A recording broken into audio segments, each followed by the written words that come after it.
And welcome in to the Week 9 edition of Top Dawgz College Football. I'm Mark Zinno. He's Jeremy Conn. And make sure you guys watch us each and every week by hitting that subscribe button and smash that thumbs up as well. You'll get alerted to this content. We have had very good shows the last couple of weeks. I see people are starting to enjoy this combo once again. As many years ago. Once again, back together. Yes, all of the above. We had another good week last week in college. So another winning week for me. We're starting to build some momentum here. Make sure you guys check out our premium pages, both of us. But what we suggest you do is just combine both Jeremy and I together and get a 3-day pass and a 7-day pass and package us, and you'll get all the best of Jeremy Conn and Mark Zinno, which is, it's mostly Mark Zinno. It's delicious. Hey, do you have any Pickdawgz swag? I do. Did they have extra mediums when you ordered? No, I had to cut the sleeves off too as well. I bet you. Did you cut the sleeves off? What do you think? Yeah, God. Wearing sleeves now. Yeah. Did you put those on? Yeah, Mark likes to show off his figure, and me, I don't want anybody to see my titties, so I wear 2XLs. It's called man boobs. Actually, they're not. I've lost so much weight, man. I know. You look good. By the way, I will tell you guys this much. Jeremy and I were talking pre-show. We agree on nothing this week, but we will have the best bet for you. Somehow we managed to find one because everything that you're on, I'm off, and everything that you're off, I'm on. Yeah, it's funny because, like, literally, for people that don't know, this is how it starts when we go pregame. You send a list of games. I say, okay, I'm good talking about these games, which usually it's going to be fine anyway. And they're usually 5 big games. Right. And then we always start the show off because we forgot one time to go, okay, what's our best bet? What do you like? And I literally do all my work and write down all my plays. And as I'm going down my list, Mark's like, nope. How about you? Crazy. And I'm on a bunch of favorites, which isn't normal for me. Yeah. What the hell? When did you become a chalk-eating weasel? Hold on. Favorite doesn't always mean chalk. You know that. When did you become a chalk-eating weasel? Is that what you had for breakfast this morning? No. You had chalk for breakfast? I had pieces of shit for breakfast. That's what I had. No. You eat pieces of shit for breakfast? No. Oh, man. Oh, man. All right. Just let me enjoy this meaty, juicy, turkey-filled cold-cut combo. I eat 3 every day to help keep me strong. Hey, you know on breakfast? Oh, sorry. Let's get it started here. Ole Miss, Oklahoma is our first game. Remember, guys, 5 games and a show best bet. We could agree on something here, so maybe we should take that for what it's worth. But Ole Miss and Oklahoma, 12 o'clock Eastern start in Norman here between the Rebels, who are coming off a loss last week to Georgia, take their first loss of the year. Oklahoma beat a banged-up South Carolina team at Bryce Williams last week as well. See the numbers there, Jeremy. Pretty fat spread, I think, all things considered. And a total. Did you get sticker shock first looking at this or no? I thought that Oklahoma laying that number, I would have made the number 3.5. I would have made it 3, maybe 4, but I would have made it 3.5 for Oklahoma. Now, we've seen this trend all year long when you have 2 ranked teams that the lower ranked team continues to beat the higher ranked team. And that includes last week when Georgia beat Ole Miss. How does Ole Miss respond is the biggest question. What's their get off the deck ability here after getting beat last week in a back and forth game, essentially that Georgia's defense finally showed up for the last 10 minutes of the game in the fourth quarter and ended up stealing it and a cover, thank God, because Georgia was one of my plays last week. Yeah, I had the over. Felt good. There you go. For once we felt good together. So I don't know what to think here. Part of me wants to lean the over as well. Ole Miss catching points does feel a little bit tantalizing. Do you say that to all the guys? Part of me wants to lean over, or just me? Am I the only lucky one? You're the only one I say it to. But Ole Miss catching points here feels like. Here's my thing. Like, let's grade out Oklahoma's defense versus Georgia's defense, and what do we see? Right, like that's part of what the measuring stick is here. It's a back-to-back road game, so it's a tough spot for Ole Miss. But whose defense do you really trust more? I know Georgia's defense has been bad, but Oklahoma's defense is, like, statistically in team defense the best in the country. They only give up 213 yards per game. But the place I thought Georgia was vulnerable in some of the research I was doing, and I actually ended up, looking at was some of the deep ball plays. And, when you look at guys like I said this about Ben Johnson in the NFL, but Lane Kiffin's one of those guys. He will find a weakness and try to exploit it. And it's up to you to make that adjustment to not let him keep exploiting it. But I do think you said the thing that stands out to me the most, the fact that it's back-to-back road games against what I believe to be tough opponents. Yes. But the gap between the Georgia defense and the Oklahoma defense is pretty damn wide. Again, Georgia's defense, let me just get the ranking here. It can't be that bad. I must be missing it somewhere. It's probably still top 50, but not anywhere. A lot of teams.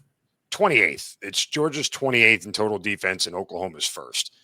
I don't know. I don't. You also got to go who you played as well. Right. But the other thing too is now John Mateer, how much better is he after the Texas game? Last week, he only threw for 150 yards and they only threw it 26 times. So they didn't have to. Right. Well, they didn't have to. They ran it 40 and he threw it 26. Sure, the game script said a lot of that, but I don't know if you want to put Mateer in harm's way against an Ole Miss defense that is at least somewhat of an aggressive defense. So my thought on this, and you said a lot that I feel like you're leaning Ole Miss. Is that correct? Yeah, just taking the dog with the points here, especially at a dead number, you're asking Oklahoma to win by 7. Yeah, and I see the problem I have with this, and you might agree with me or not, but seeing that number when I saw it, I'm like, oh my God, they're begging us to take Ole Miss. Why? Why did they make the number this size? Because I thought the same thing you did. Field goal, 3.5, somewhere in that range makes a lot of sense. But then you start to think about back-to-back road games. How do you match up? And I think you make a very valid point on Mateer. I just wanted to caveat it with, they jumped ahead and South Carolina just did South Carolina-like things and disappoint you. But he didn't look good against Texas in the first game back. And he wasn't asked to do anything in the second game back. So do we know if he's back, if you get what I'm saying? So, but I like Oklahoma here. And again, I just can't get away from them putting this line where it is and not seeing that at all, not seeing that coming. And I think Oklahoma at home, it's a totally different beast. And I think they win that game, but I like them to cover. Yeah, probably be a pass for me, but I don't disagree. Let's move on to our next game here. Another ranked versus ranked opponent, Missouri versus Vanderbilt. Vanderbilt coming off that big win at home, obviously, over LSU in a game where Vanderbilt money line, I wrote it down and I left it off my card like an idiot. Wish I had not. But Missouri beat the unluckiest team in college football. That would be the Auburn Tigers, who once again got screwed. That's a whole different conversation. But look, here's how I have to put this in context just for the audience here. Okay. Say what you want about Vanderbilt. There's one thing I do know. Missouri is not the 15th best team in the country. There's easily 25 teams better than Missouri. The overinflation and the overvaluing of this Missouri team is beyond me. This would be Vanderbilt money line for me. Just, I'll pay the 140 and live with it. I don't think that there's a world where I could bet Missouri. It's probably a game that goes over too, Jeremy. Yeah. If we look at the numbers here, the 52.5, I wish I had 51. Obviously, I'm not going to get, it's not going to go down to that unless something crazy happens before they kick this thing off on Saturday. But I'm just not a believer in Missouri. And you give me Diego Pavia and Vanderbilt at home with a tough defense, I'll lay the money line price here. Yeah, Missouri kind of, we were on opposite sides of the one game. Did we push on that game a few weeks ago? The Alabama Missouri game? Yeah, we both pushed because it was 3. Well, yeah, unless you go bad for 3.5, but it's weird for me because I'm not betting this game. So this is what I'm going to say, but I agree with everything you said, and I don't want to be the guy. I did end up going with LSU last week. It was one of the last ones I added in where I was going to take the under in that, or the over in that game. And then I stayed away from that. And then the more and more I'm looking at it, I sent you something in the morning, and I think I kind of talked myself into it. Yep. Worse than and then it was, again, I added 2 games on Saturday morning, and both of them were L's. That's what cost me my, a nice winning day where it was more like kissing your sister as I kind of broke even. I don't want to go against Vanderbilt in back-to-back games, but I just want to see Diego Pavia's mom. That's all I want to see, and then we all become winners. No? Oh, sorry. I mean, you're not wrong, but I just, that wasn't part of the discourse we were supposed to have here. Oh, we're not handicapping that part. Okay.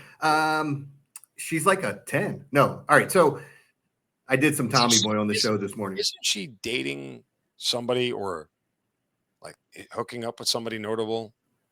But is that one of those BS like rumors that they put online all the time? Like Sydney Sweeney was dating everyone. Not me. At one point. Yeah. Well, not me.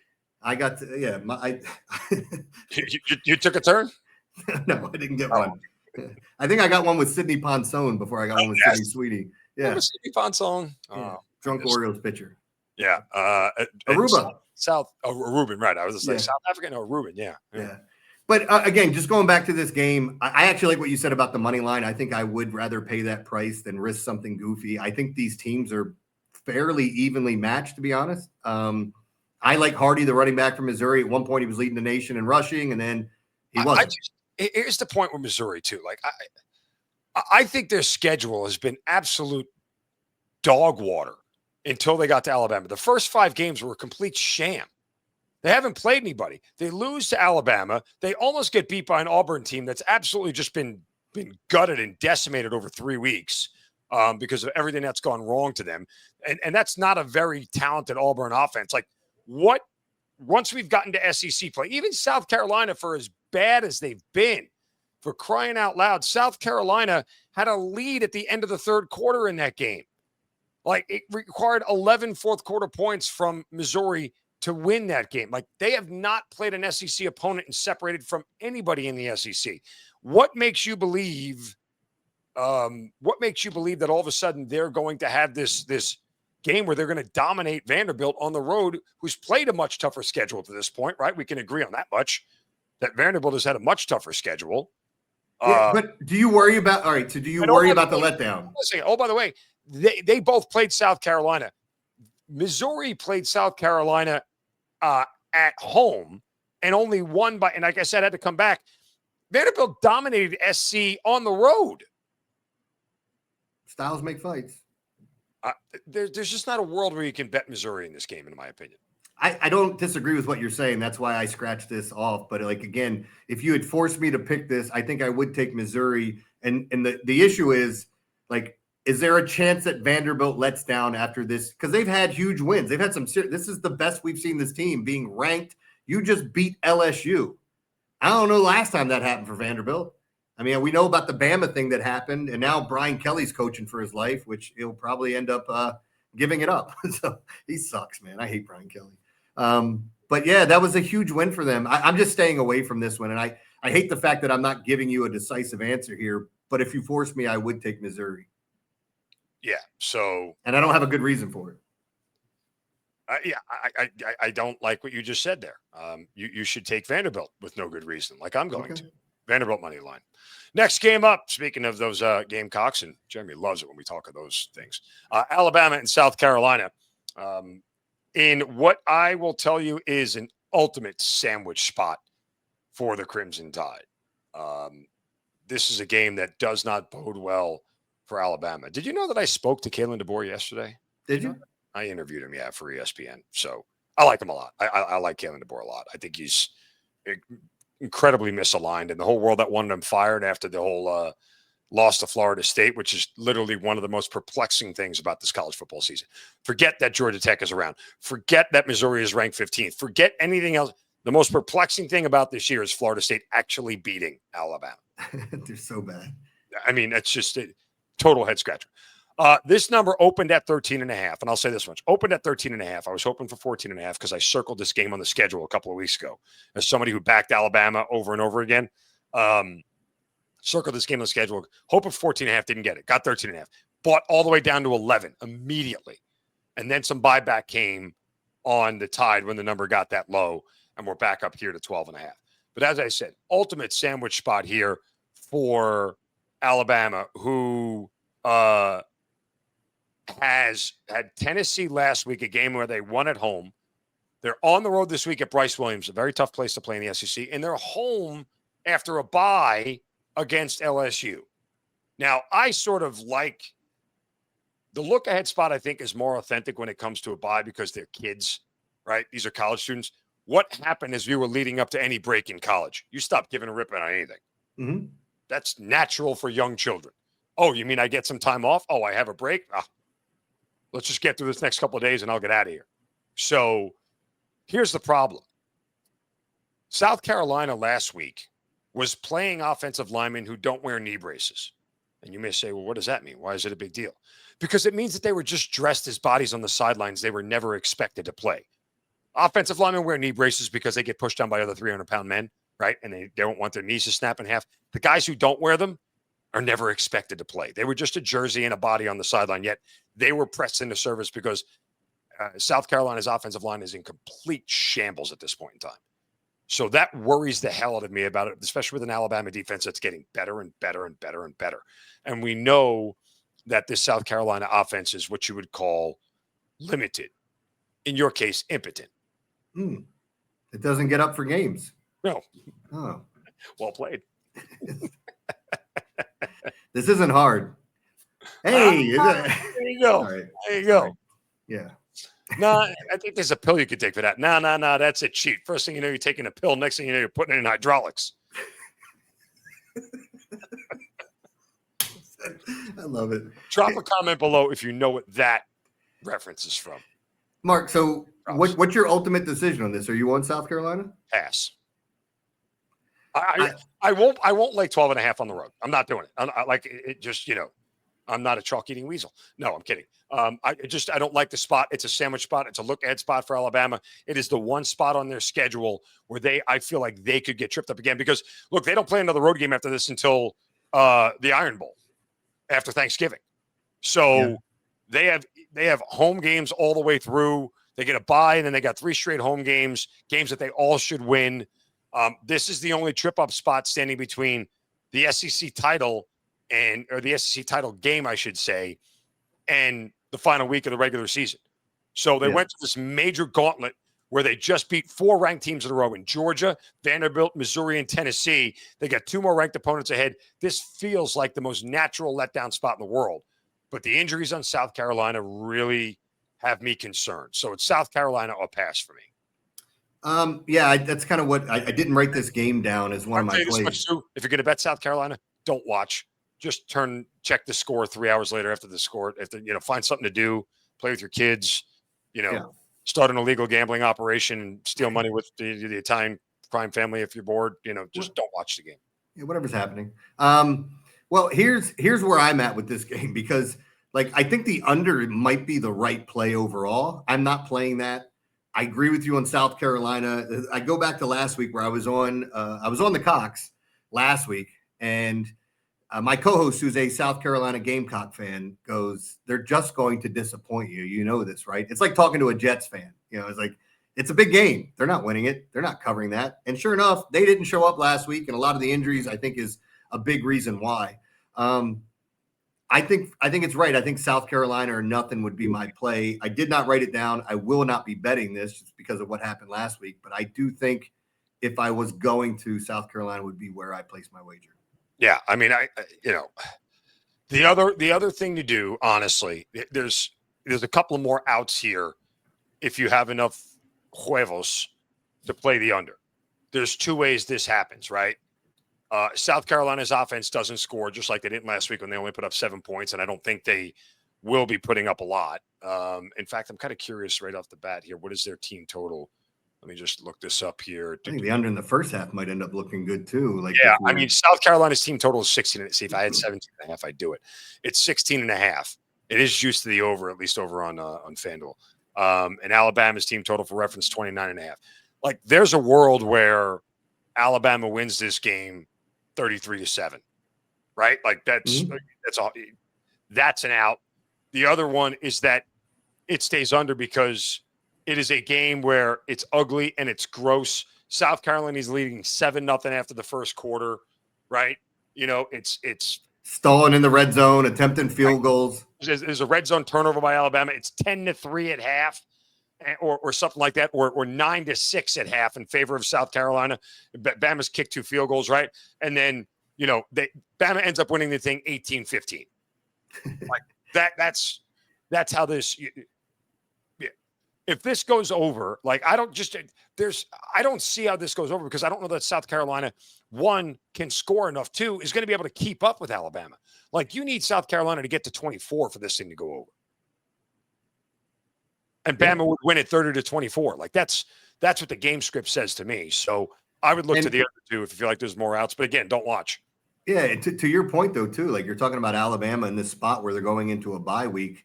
I mean, the other way that this thing could go is like, if you're thinking about the over, is that Alabama blows them out, but you're going to be asking them to score most of those points. Right. They have to get to 40.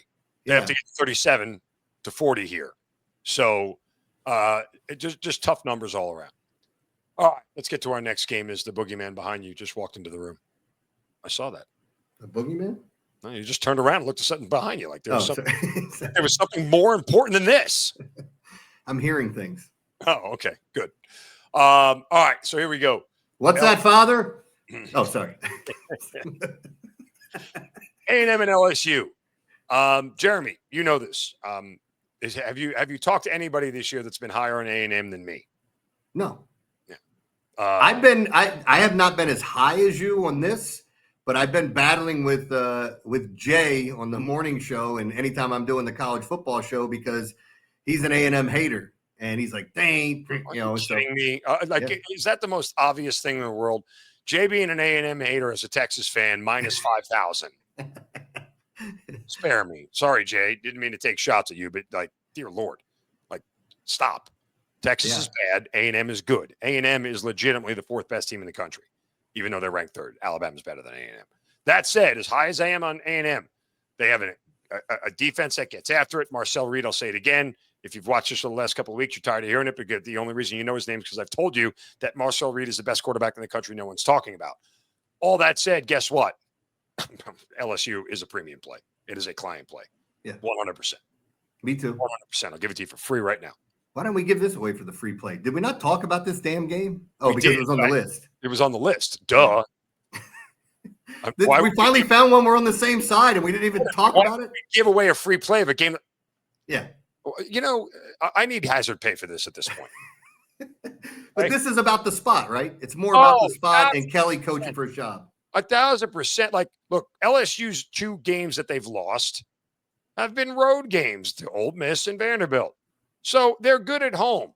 It's Death Valley. It's at night. Now again, they have a bye next week, and then they get Alabama, right? Just like we talked about a moment ago. LSU has the same thing. But when you look at A&M's schedule here, man, this is the second of 3 consecutive road games. And they get a bye before they have to travel to Fugazi, Missouri. So I guess the SEC is all on bye next week. Interesting. Are they?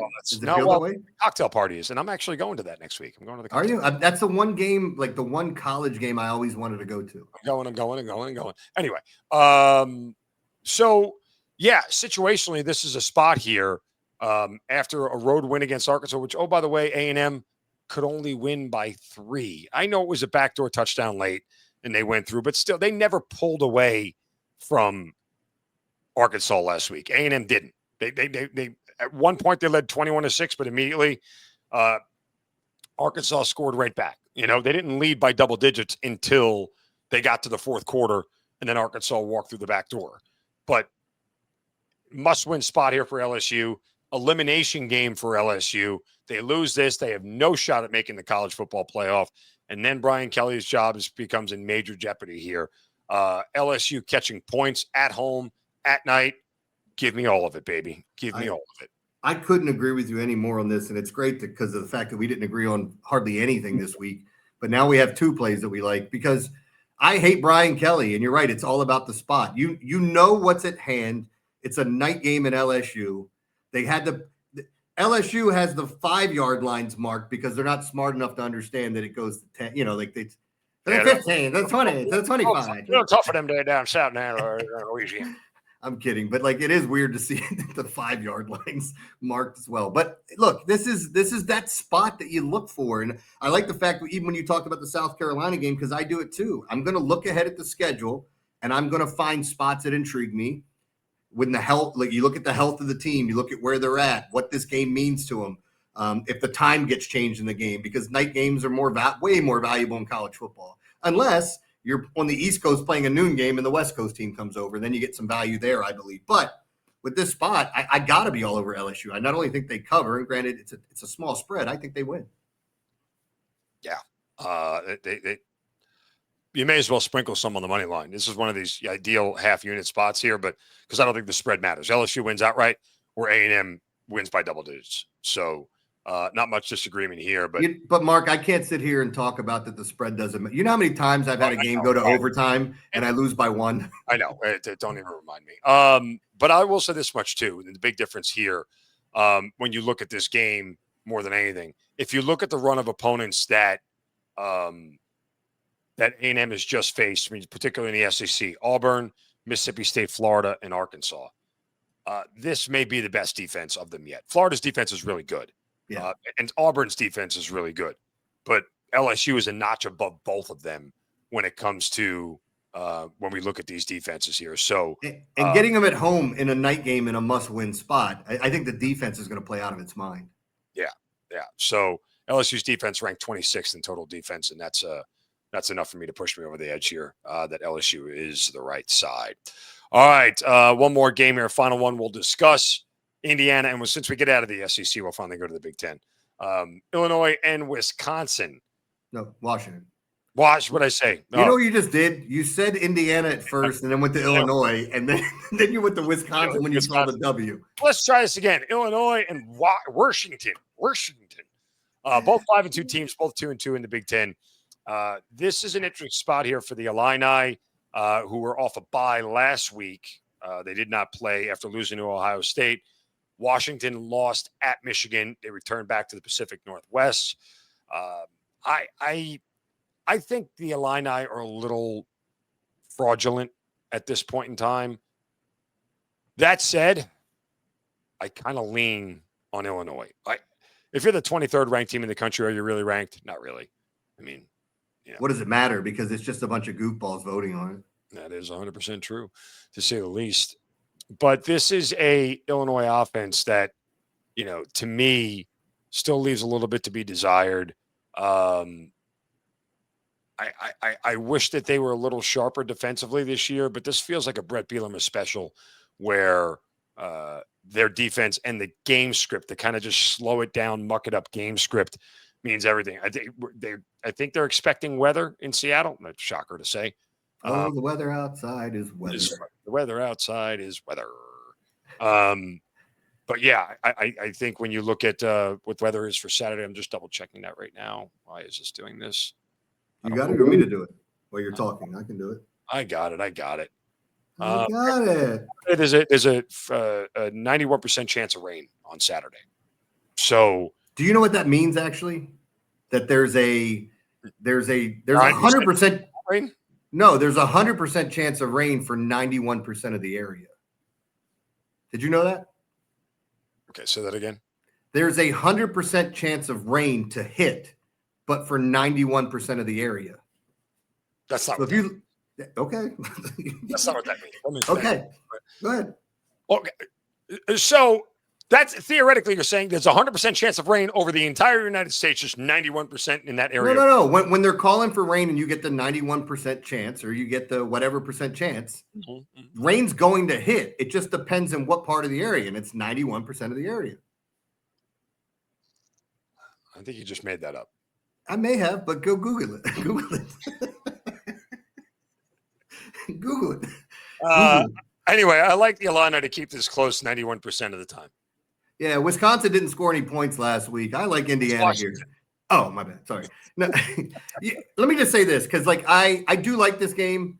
I like Washington. I like the way they played at home. I agree with you a little bit.